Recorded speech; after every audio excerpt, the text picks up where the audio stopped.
por supuesto, todo el equipo de Noti 7 ya está listo para poderle llevar la información de primera mano a nivel departamental, a nivel capital y desde luego con las alianzas a nivel internacional. Y no podríamos dejar pasar este día sin antes felicitar también a Pilar Núñez, quien descansó ayer por el Día de la Madre, pero hoy le damos su abrazo. Feliz Día de la Madre, Pilar Núñez. Vicky Castillo, buenos días. Buenos días, Axel. Buenos días, Pilar. Nosotros muy contentos de recibirles en esta mañana. Por supuesto, ya listos con toda la información y haciéndole la cordial invitación para que nos acompañe hasta las 8:30, porque tenemos toda la actualización informativa, información de última hora, esa interacción con el 55 34 80 61, que es el WhatsApp de Noti 7. Mi queridísima Pilar Núñez, ¿cómo pasaste tu Día de la Madre? ¿Cómo estás? Buenos días.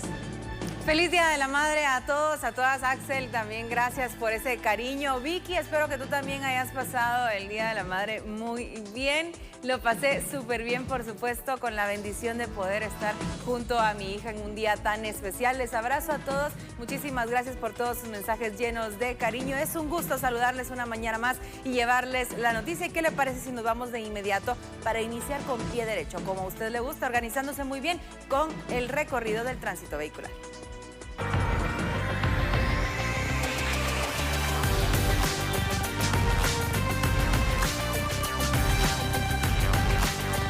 Vamos a iniciar entonces en las principales rutas para que usted pueda tomar en cuenta cómo está la circulación este día. Ayer había una mezcla de todo porque en algunos sectores estaba bastante libre la ruta, sin embargo en otros puntos pues había bastante afluencia por aquellas personas que decidieron también ir a celebrar a mamá, quienes no lo hicieron durante el fin de semana y decidieron que fuera ayer y lo podían hacer, pues qué oportuno. Sin embargo, hoy también es bueno que podamos ver entonces cómo están las principales rutas. Es importante que a esta hora, 5 de la mañana con 48 minutos, usted pueda conocer entonces cómo está la circulación y así entonces ya tomar una idea. Recuerde que a lo largo de esta emisión de noticias le trasladamos a usted todas las novedades en el tránsito, pero también es muy importante que tome en cuenta que el mismo puede variar en tan solo un minuto. El tránsito en algunos momentos nos muestra un panorama, sin embargo, el clima o condiciones también en donde se dan incidentes de tránsito,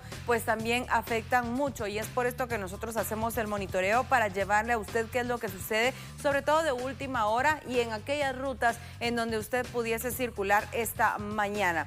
Sabemos que aproximadamente ahora, a partir de las 5:49, que es la hora en este momento, para las 8:30 de la mañana, la circulación es bastante alta en los diferentes sectores y sobre todo tome en consideración los ingresos a la ciudad capital. Además de ello, también tome en cuenta los diversos operativos que realizan las autoridades para que así, pues obviamente usted también se prepare, lleve sus documentos en orden y revise muy bien su vehículo antes de salir de casa. Esto es muy importante para anticiparse a alguna situación que se pueda dar en la vía pública y que pueda generarle a usted algún inconveniente. Tome en cuenta también las condiciones climáticas, las cuales pues también le estaremos presentando a usted a lo largo de esta emisión de noticias y las pueda tomar en consideración, ya que en algún momento alguna lluvia dispersa o alguna situación también puede impactar en el tránsito vehicular. A esta hora es oportuno que usted se organice muy bien y que tome en cuenta también el panorama que ya le mostraremos en tan solo instantes, para que usted se pueda organizar y entonces tener en cuenta incluso vías alternas. Lamentablemente, en los últimos días se han dado ciertos incidentes de tránsito y esto es porque hay personas que no respetan la señalización o exceden la velocidad en diferentes puntos. Inmediato con el detalle de la información, hablemos de esta segunda fase de vacunación en contra del COVID-19, ya que en la ciudad universitaria se habilitaron 2 nuevos centros de vacunación y uno de ellos es para movilidad vehicular. En la ciudad universitaria ya funcionan 2 puestos de vacunación, uno vehicular y otro peatonal. Inicialmente funcionarán de 7:30 a 16 horas de lunes a viernes. En el puesto de vacunación vehicular esperamos atender a un promedio aproximado de 1.500 personas al día en un horario de 7:30 de la mañana a 4 de la tarde de lunes a viernes. Y en el puesto de vacunación del IX, pues esperamos atender un promedio de 1.000 personas al día en el mismo horario y los mismos días. ¿Por cuánto tiempo estarán prestadas las instalaciones, rector? En relación a lo del Ministerio de Salud Pública, esperamos por el momento 4 meses, los cuales estarán sujetos a evaluación después si se continúa. mientras que el centro de vacunación peatonal funciona en el edificio S12, donde se reciben a las personas para la aplicación de su primera dosis. La logística desde la espera, se está tomando signos vitales, entrevistas médicas y después viene la vacunación. O sea que la persona que se vacuna pues está siendo atendida con todas las precauciones y las seguridades para evitar cualquier tipo de riesgo. Y después, por supuesto, están las salas de observación después de la vacunación. La ministra destacó que la logística de los centros de la USAC son bastante eficientes. A la vez hizo el llamado a los adultos mayores de 70 años a registrarse. Incluso refirió que los centros masivos como Centra Norte registran a las personas y los vacunan en la misma visita. Estamos abriendo otras estrategias para poder vacunarlos más fácilmente. ¿Cuáles serían esas? Que la gente llegue a los lugares, que ahí se le inscriba, que pueda pasar a vacunarse. ¿Esto ya está habilitado o todavía se está verificando? No, ahorita todavía no, lo único que se abrió ayer es el espacio para que personas que no se les había hecho la llamada puedan llegar a los centros. ¿Cómo podrían hacer? Que ya aparezca en las bases de datos de todos los centros establecidos. ¿Las personas que ya están registradas podrían llegar a los centros de vacunación entonces? Sí, eso es lo que ayer ya se abrió el registro para eso. ¿Tienen que buscar alguna plataforma o pueden llegar directamente a los centros? Pueden llegar, hoy se está abriendo así de esa manera el de Centra Norte, para que las personas de todas esas áreas puedan acudir, ya que ahí hay poca inscripción de personas en el registro. ¿Cuáles próximamente podrían seguir, ministro? ¿Cómo? ¿Cuáles son los que podrían seguir en el centro de vacunación? Los más grandes como estos. Durante la semana se habilitarán otros centros a demanda donde los adultos mayores podrán llegar y vacunarse de una vez.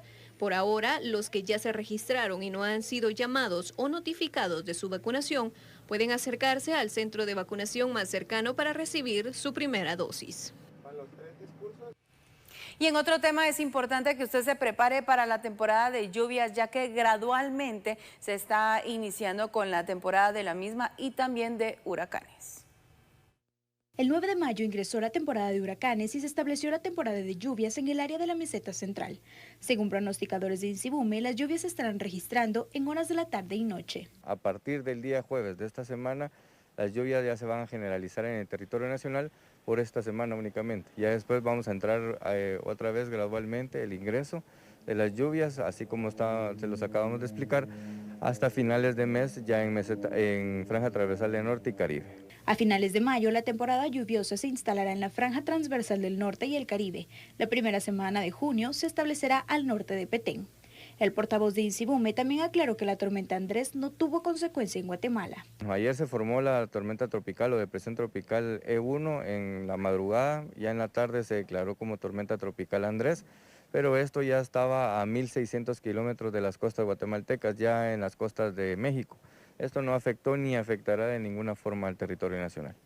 Se pronostica que habrá 14 huracanes en el área del Pacífico del país y 14 más en el Atlántico, pero 3 podrían impactar en Guatemala de forma... Cientos de niños de diferentes nacionalidades que llegan a la frontera de los Estados Unidos, en donde los padres pues realmente lo que necesitan es enviar y han encontrado una manera totalmente distinta. ¿Por qué? Porque reciben a los niños, en este caso las autoridades migratorias de los Estados Unidos, pero enfatizan ese mensaje en donde las puertas de la frontera no están abiertas para la migración irregular y menos para estos niños que simplemente los abandonan a su suerte. En este caso, estas 5 niñas, que habían unas hondureñas de otras nacionalidades, pero habían 2 guatemaltecas, afortunadamente no fueron picadas por alacranes, por serpientes en el desierto, pero ¿qué pudo haber pasado? Recordemos que aquí estamos hablando de trata de personas, estamos hablando de los coyotes que muchas veces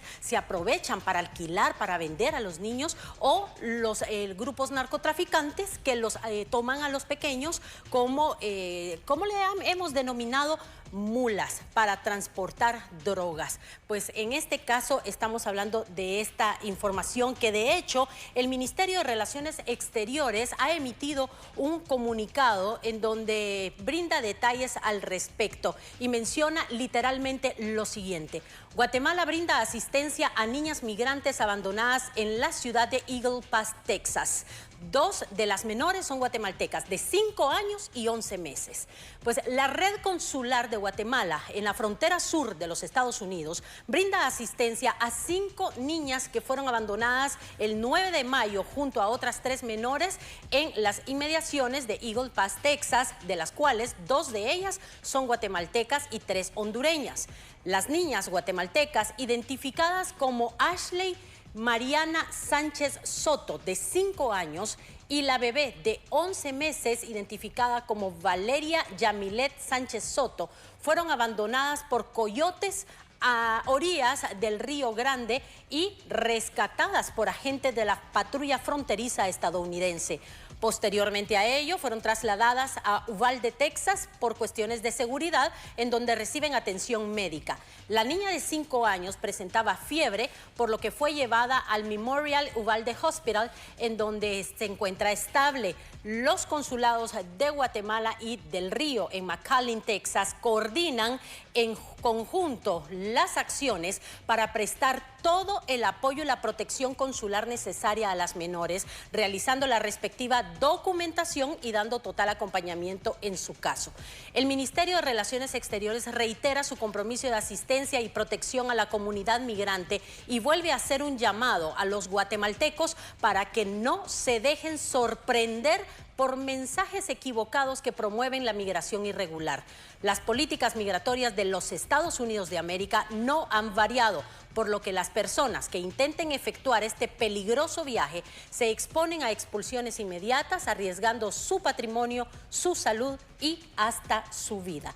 Ese ha sido el comunicado emitido por el Ministerio de Relaciones Exteriores en torno a estas pequeñitas. Según información brindada ayer, al final del día, por el cuerpo consular ubicado en las fronteras de Estados Unidos, daban a conocer que las niñas afortunadamente se encuentran estables, fueron trasladadas a un albergue. Sin embargo, pues se espera que este tipo de situaciones no ocurran. Hay muchos menores de edad que llegan no acompañados, pero en este caso es realmente impactante cómo una niña de 5 años está cuidando a su hermanita de 11 meses, abandonadas a su suerte del otro lado del río en Estados Unidos. De 3 hermanitos que habían desaparecido, ellos iban con su abuelita. Lo más interesante es que pues fueron encontrados, pero le va a sorprender a usted el lugar en donde estaban.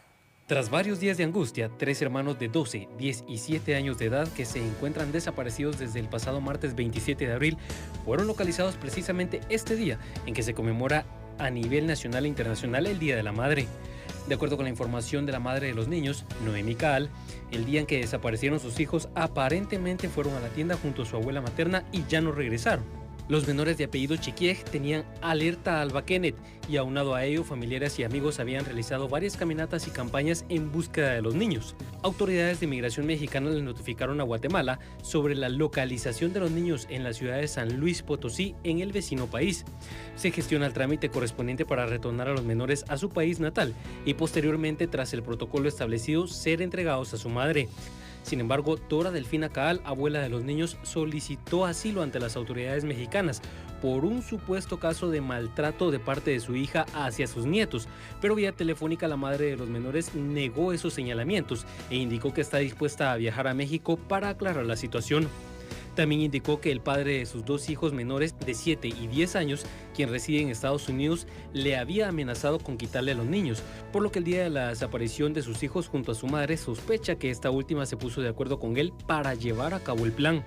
Entre lágrimas relató que este es un día de la madre que nunca imaginó, con sus hijos lejos de ella y a su criterio siendo utilizada. Comisionada adjunta de Naciones Unidas para los Refugiados visitó Guatemala para conocer de primera mano los esfuerzos en el país en materia de protección internacional e integración de personas refugiadas. De sostener una reunión con autoridades nacionales y de la sociedad civil, Kelly Clemens reconoció el trabajo de Guatemala para la atención de refugiados. Asimismo, detalla que el número de solicitudes se ha elevado.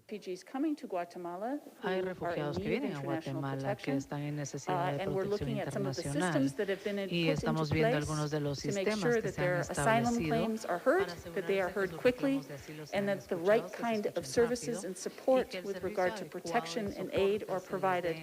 In fact, Guatemala has a very strong national plan that fits well regionally within something that we call the MERPS. It is a regional protection and solutions framework. It's a strategy that looks at the short-term humanitarian needs and longer-term needs for protection, including those that may have the need to seek some residence integration here in Guatemala, those that may be in immediate need. We have seen an increase, for example, in women that have been subject to gender-based violence, an increased number of children that are not with parents. But between 2018 and 2020, actually, we have seen, according to the statistics we have from the government, an 88% increase in the number of asylum claims, even during the times of the pandemic, although that has become increasingly complicated. La gira continuará en Tecumumán para conocer el contexto fronterizo y la movilidad humana en el departamento de San Marcos, para luego finalizar en México. En donde se capturó a una mujer cuando pretendía perpetrar un ataque armado contra víctimas de extorsionistas en San Pedro Ayampuc. Resulta que la participación de mujeres en las pandillas ha incrementado y se les asignan ahora roles que deben cumplir, tal como este caso. Media vez uno se mete con uno de ellos, uno tiene que estar ahí con ellos. Y si uno no lo hace, pues la vida uno tiene que dar la vida por todos. Esta vez tuvimos la oportunidad de hablar con Diana, una expandillera a quien llamaremos así para cuidar su identidad. En este caso, ella nos explica que a los 14 años ingresó a las pandillas. Asimismo nos revela cuál es el rol de una mujer en estas pandillas, así como qué la motivó a ella a pertenecer a las mismas. A veces uno a veces no lo hace porque uno no quiere, no que a veces uno lo obligan, a veces estar uno ahí, pero a veces lo hace uno cuando uno está enamorado de la persona. Pero no siempre es eso, a veces es parte de tu hogar, porque ahí, bueno, a veces tus papás son borrachos, puede ser muchas cosas, ¿va? A veces la gente solo lo juzga a uno sin saber en realidad qué es lo que está pasando. ¿A qué edad ingresó a la pandilla? A los 14, 13 años. Si nos pudiera comentar qué rol es que juega una mujer dentro de estas pandillas.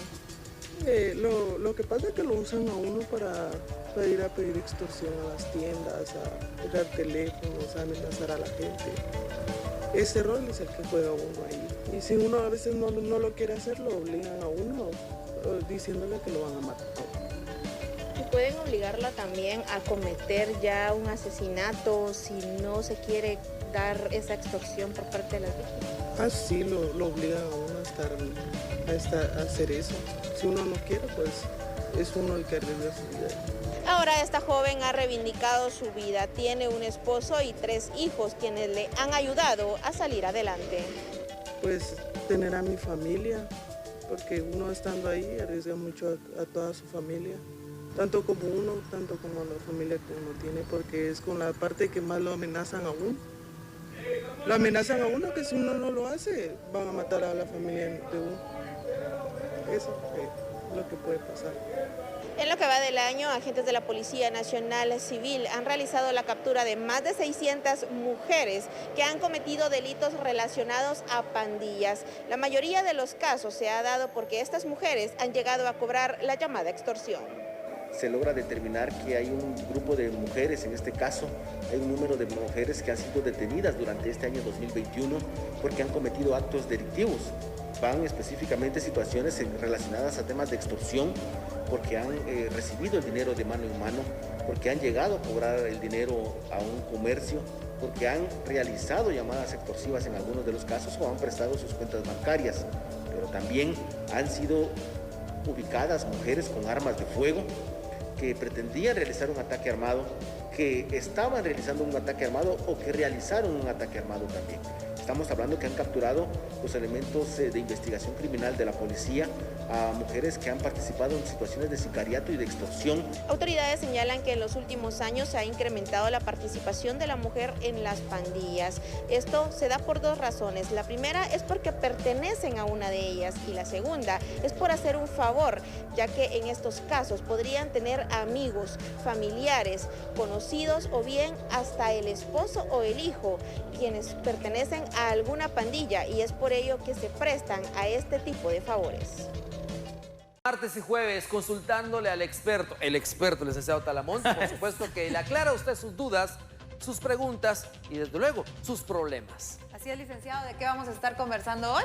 Bueno, gracias, estimados licenciados, compañeros. Vamos a hablar acerca de dudas que han llegado, muchísimas, de parte de estudiantes de Derecho. ¿Qué le parece, mi querida licenciada? Excelente. Entonces, a hacer todas las preguntas, 55 34 80 61 es el WhatsApp de Noti7. Vamos a dejar nosotros al experto para que responda y nosotros nos despedimos. ¿Será hasta mañana? Así es, el set, todo suyo, licenciado. Excelente, muchísimas gracias. Miren qué compañía más agradable estar acá, empezando este segmento con grandes personalidades. Bueno, entonces vamos a pedirle a nuestra producción acá de Noti7 que pasemos para responder a la primera pregunta. Queríamos tener expertos de alto nivel, pero alcanzó para que estuviera yo, así que vamos con la primera. Licenciado Talamonte, los saluda Rafael del Progreso. Con mi esposa vivimos desde hace casi 13 años en un pequeño terreno del cual no tenemos papeles. ¿Será que podremos tener problemas por eso? Bueno, definitivamente no tener papeles de un lugar donde uno vive no es la situación más aconsejable,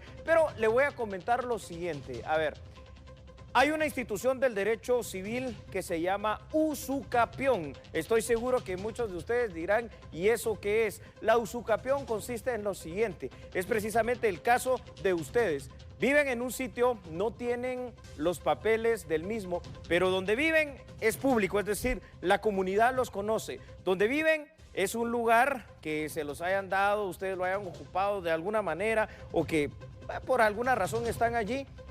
Lo han hecho de manera pacífica y lo han hecho de manera continua por más de 10 años y no hay nadie que haya reclamado, mire, ese lugar a mí me pertenece. Entonces se puede hacer uso de la titulación supletoria. ¿Qué es eso? Pues sacar en el registro de la propiedad precisamente esos papeles a nombre suyo a través de la institución del derecho civil llamada usucapión, la posesión pacífica y pública de un lugar donde ha vivido durante más de 10 años. Espero haber dado respuesta a su pregunta. Vamos con la siguiente porque es muy importante seguir acá en Noti7 55 34 80 61. Licenciado, ¿qué diferencia hay entre derecho vigente y derecho positivo? Bueno, dos grandes conceptos de lo que significa en lo legal el derecho. Vamos a ponerle un ejemplo y les voy a pedir a todos que puedan tomar el ejemplo del artículo 18 de la Constitución. El artículo 18 de la Constitución de Guatemala habla de la pena de muerte. Ahí tenemos el ejemplo perfecto del derecho vigente. ¿Vigente por qué? Porque en algún momento actual o en algún momento en el tiempo esa norma se puede aplicar o se pudo aplicar. En el caso de Guatemala, actualmente, aunque está en la Constitución, es derecho vigente el artículo 18 de la pena de muerte porque por el momento no puede ser aplicada por cuestiones de derechos humanos y pactos internacionales en esa materia. Ahora, derecho positivo es todo aquel que estando dentro de la norma, ¿qué es la norma?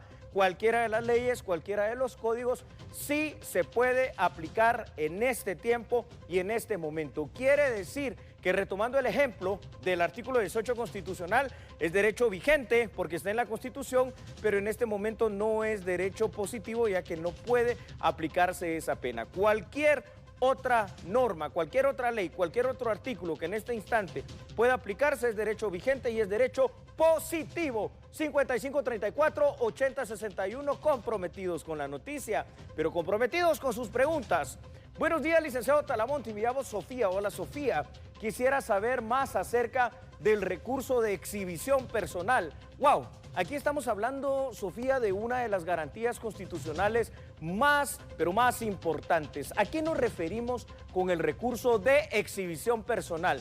Bueno, les quiero comentar a todos que hay 3 recursos de orden constitucional muy importantes consignados en la ley de amparo, exhibición personal y constitucionalidad. Y esos son los 3 recursos. Ahora, específicamente en el recurso de exhibición personal, los romanos, y nuestro derecho se deviene y se deriva del derecho romano, le llamaban el habeas corpus. Es lo que nosotros llamamos exhibición personal. ¿Para qué sirve?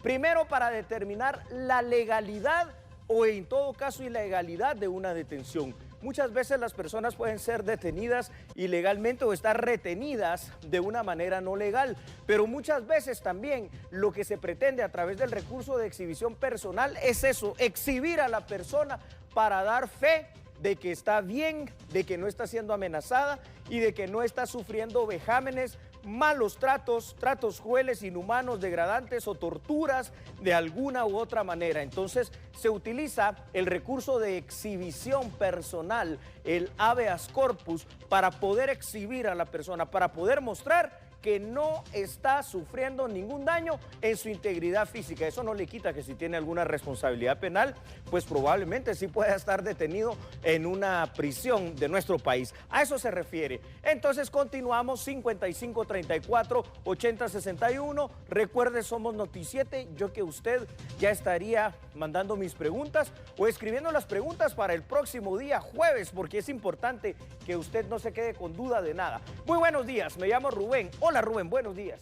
Estudio Derecho en la USAC y mi pregunta es, ¿qué significa abrogar una ley? Oh, qué buena pregunta. Son términos jurídicos, son términos legales que casi nunca escuchamos en el día a día.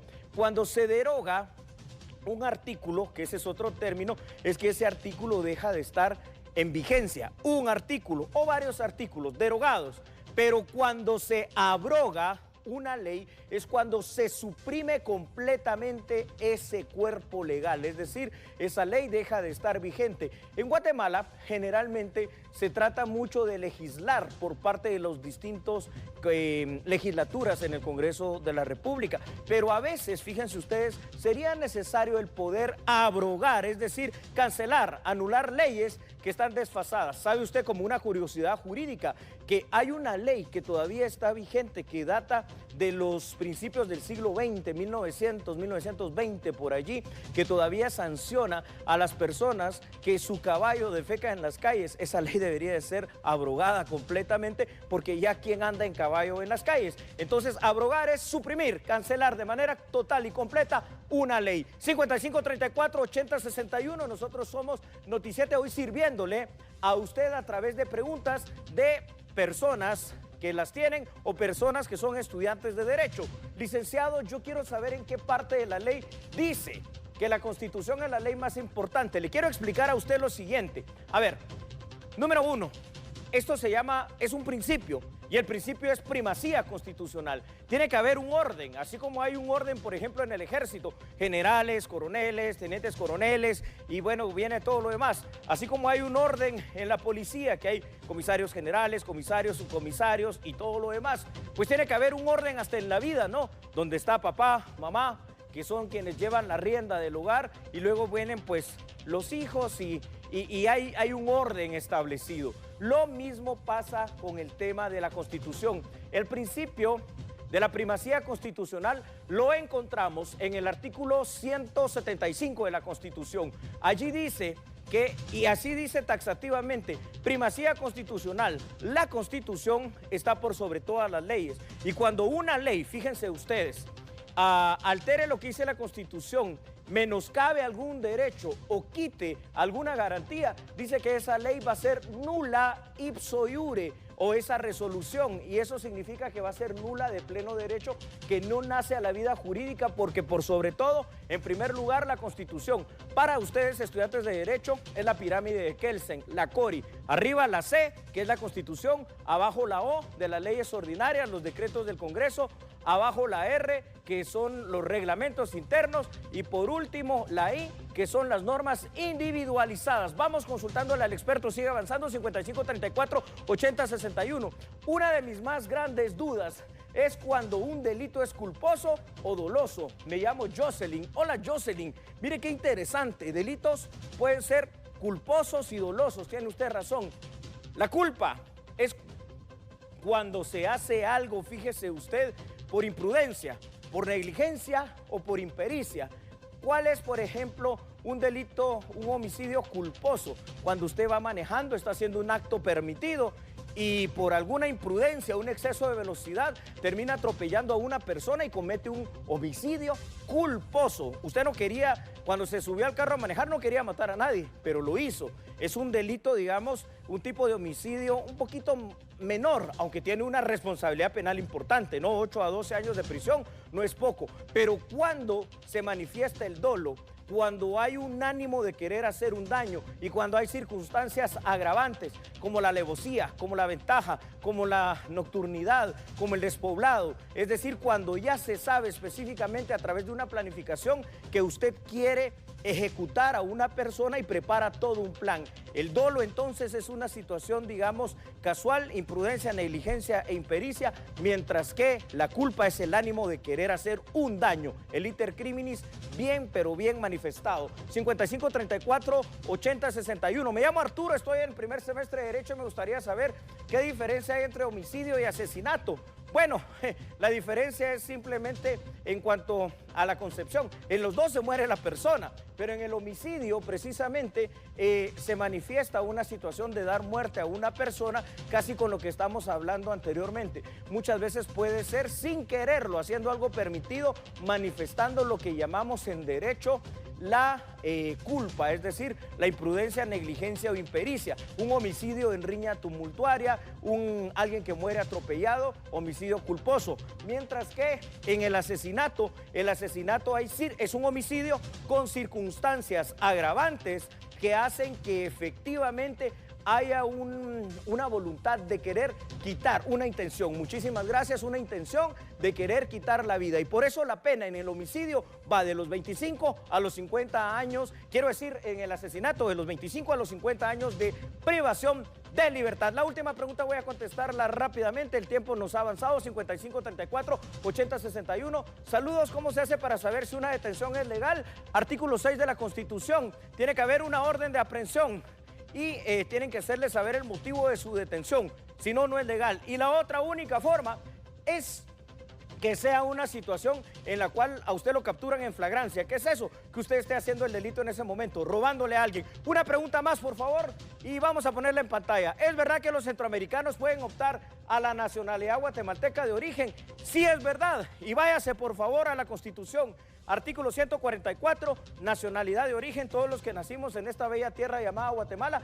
Y el artículo 145, que nos dice que todos aquellos que nacieron en las provincias unidas del Centro de América, es decir, en Centroamérica, ahí entonces pueden optar a la nacionalidad guatemalteca de origen, siempre y cuando pues cumplan con ciertos requisitos. Vamos a otra pregunta rápidamente. Lic Talamonte, muy buenos días. Soy Juan Pablo y mi pregunta es, ¿a qué se refiere usted cuando dice que algo es nulo de pleno derecho? Se refiere a lo que le acabo de decir.